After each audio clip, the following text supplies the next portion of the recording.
Bienvenue au Café de la Vérité. Vous savez,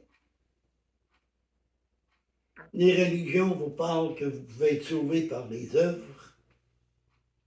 La parole de Dieu nous dit que nous sommes sauvés par la foi.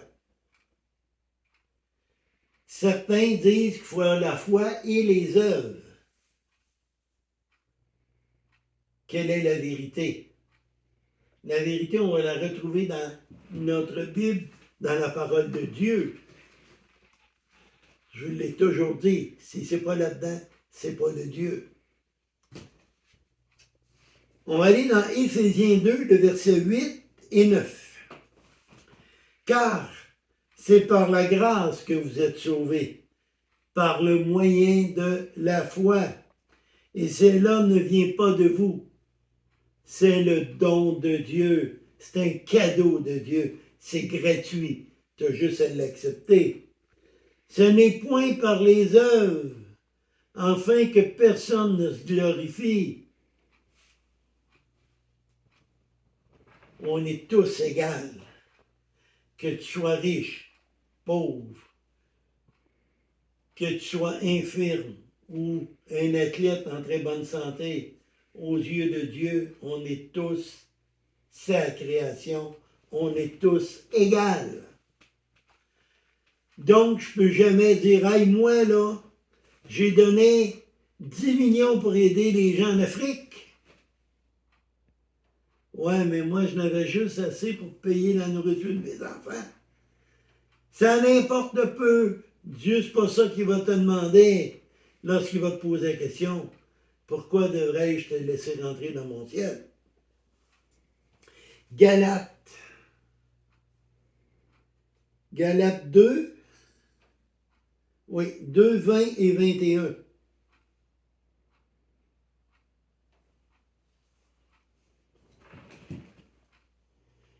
J'ai été crucifié avec Christ. Et si je vis, ce n'est plus moi qui vis, mais Christ qui vit en moi. Si je vis maintenant dans la chair, je vis dans la foi au Fils de notre de Dieu, qui m'a aimé et qui s'est livré lui-même pour moi. Je ne rejette pas la grâce de Dieu, car si la justice s'obtient par la loi, Christ est donc mort en vain. Si on est sauvé autrement que par Jésus, Dieu est un Dieu injuste. Pourquoi? Je pense que le plus bel exemple. Vous arrivez au centre d'achat, vous rentrez dans le centre d'achat, il y a deux, trois gars qui vous volent votre argent, ils se font arrêter, et là, ils arrivent le matin devant le juge, et le juge dit, ben regarde, moi là, j'ai tellement d'amour un matin que vous êtes non coupable. Vous allez penser quoi? Jésus est venu sur terre, était crucifié, il est mort à la croix pour nous. Dieu dit, si tu crois en lui, tu seras sauvé. Mais, s'il dit, ah ben là, gars, tu as fait plus de bons coups que de mauvais coups, là, tu vas être sauvé pareil. Ça, c'est un Dieu injuste. Parce qu'il vient de dire à Jésus, t'as payé, t'as donné ton sang, t'as donné ta vie, t'as souffert. Mais ça compte pas. Jésus va dire, wow, papa, là, c'est toi qui m'as envoyé là.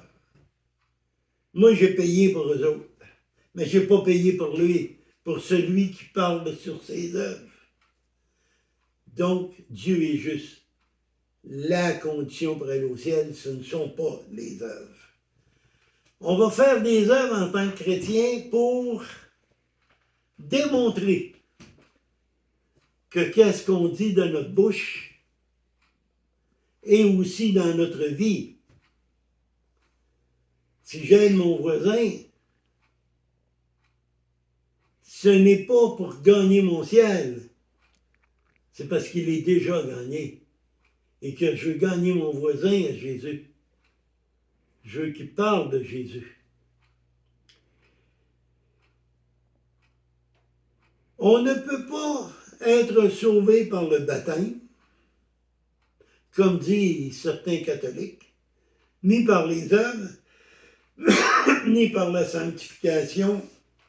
De aïe, moi là, aïe, j'ai passé ma vie à aider des orphelins en Afrique, puis à nous préparer de la nourriture, puis tout. Ça ne fonctionne pas. On n'est pas sauvé non plus parce qu'on lit la Bible. Beaucoup la lisent, mais ils ne l'ont jamais descendu dans leur cœur. Toi, l'as-tu descendu dans ton cœur?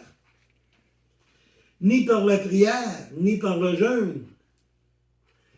Il y en a beaucoup d'autres religions qui prient, il y a beaucoup d'autres religions qui jeûnent. Mais ils ont des idoles. Ce n'est pas parce que tu crois en Marie que tu pries Marie, ou Allah, ou Bouddha. C'est pas eux qui nous sauvent, c'est Jésus qui est mort à la croix. C'est Jésus que Dieu a ressuscité. Les autres sont morts. Arrêtez de dire Marie, elle est morte. Elle ne peut pas rien pour vous, elle n'est pas médiatrice. Il n'y a rien qu'un médiateur. Jean 10, le verset 9.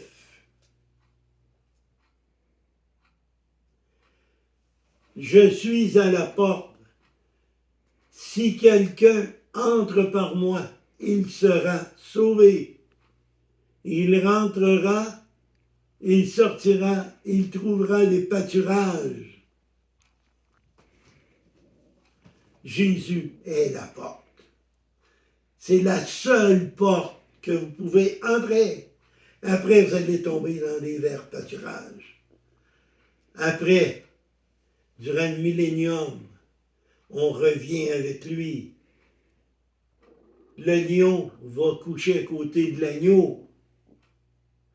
Vous allez pouvoir l'emmener dans votre maison parce qu'il n'y aura plus de méchanceté. Donc, qu'est-ce que vous voulez? Vivre dans un paradis où ce que il ne fait jamais trop chaud, où ce que les fruits, les légumes et tout vont toujours être très frais, où ce que vous allez pouvoir flatter le jaguar autant que le lion, où ce que le crocodile n'essayera plus de vous trancher les jambes, ou vous aimez mieux aller dans l'abîme comme on voit dans la parole. Ils vont être jetés dans l'abîme, dans l'enfer, c'est la même place. Ou ce qui va faire un peu trop chaud.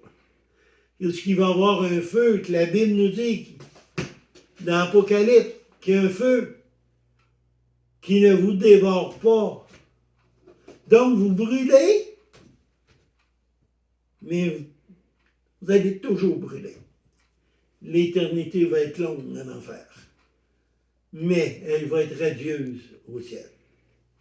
Est-ce que vous voulez avoir le cadeau de Dieu? Comme le dit Éphésiens, sauvé par la foi, bien Jean nous dit, il faut passer par Jésus. Reconnaissez que vous êtes pécheur. Reconnaissez que Jésus est le seul chemin et vous serez sauvés. Faites la prière, demandez à Dieu de vous pardonner. Reconnaissez qu'il vous a tellement aimé qu'il a donné son Fils. Donneriez-vous votre Fils, vous, pour vivre qu'est-ce que Jésus a vécu? Moi, je ne l'aurais pas fait. Mais Dieu vous a tellement aimé que lui, il l'a fait. C'est la seule façon de passer l'éternité avec Dieu dans le paradis. N'oubliez pas de faire la prière. partager. Et que Dieu vous bénisse.